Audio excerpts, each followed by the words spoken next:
game. We all know what has happened. Man United have been clobbered, battered, beaten, bruised. Bro, as a United fan, Alex, what do you think went wrong today? Because I think the only player I would say was missing out on your squad is Pogba. What do you think happened?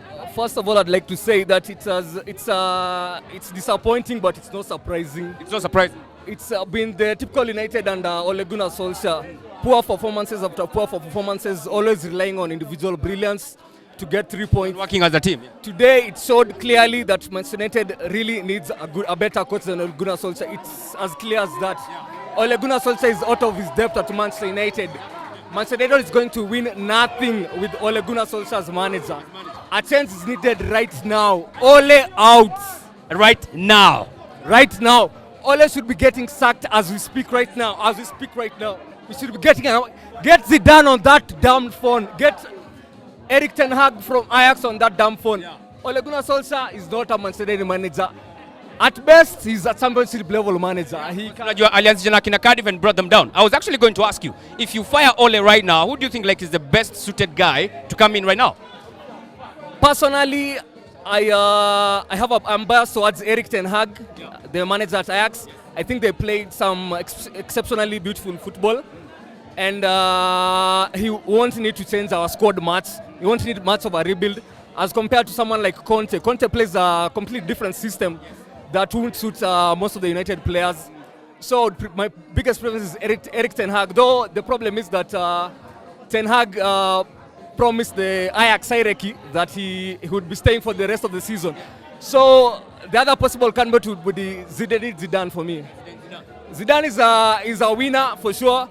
3-4 Champions League titles, a couple of domestic titles. Anyone but Ole for me right now. Anyone but Ole. All right. I would make a better manager than Ole.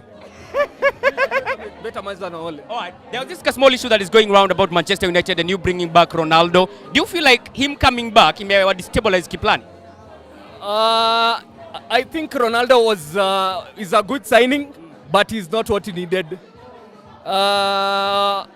We signed him out of sentimentality. He's a club. Because City was flirting with him, yeah. Exactly. City was to deny City the chance of having Ronaldo. With Alexis. Yes. Clearly don't take your lesson. But Ronaldo doesn't suit. I don't think he suits what we are trying to build on from last season.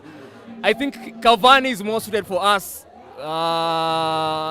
If we are going for a rebuild, Cavani would have been more suited for us.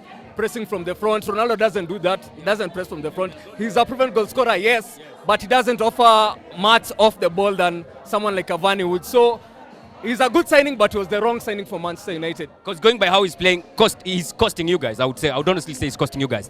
Maguire today, do you think he was one of the poor guys you had? Of course, everybody else was damn poor for you guys, but would you say he's one of the guys he was culpable for the first 2 goals? Kidogo, did you hurry him back? What's going on with him? Personally, I think Harry Maguire is a good defender. I used to have doubts over him, but I think he's a good defender.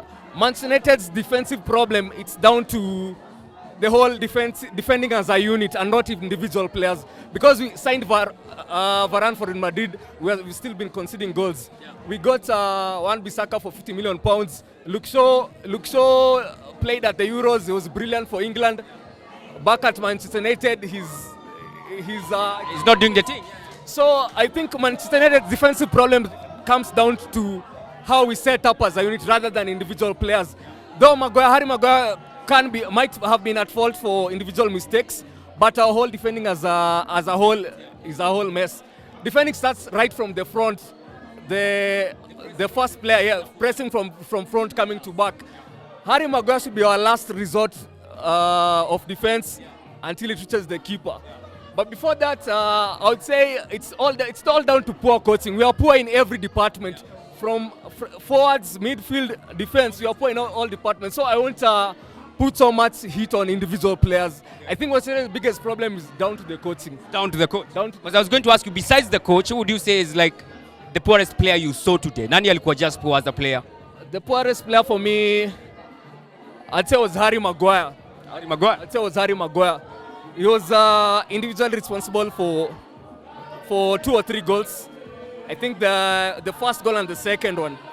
So he's been a bit off it since he came back from injury. I think he was rushed back from his injury as well.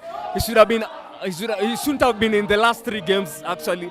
He's been at fault for almost the 4 Leicester goals, the ones he scored last weekend.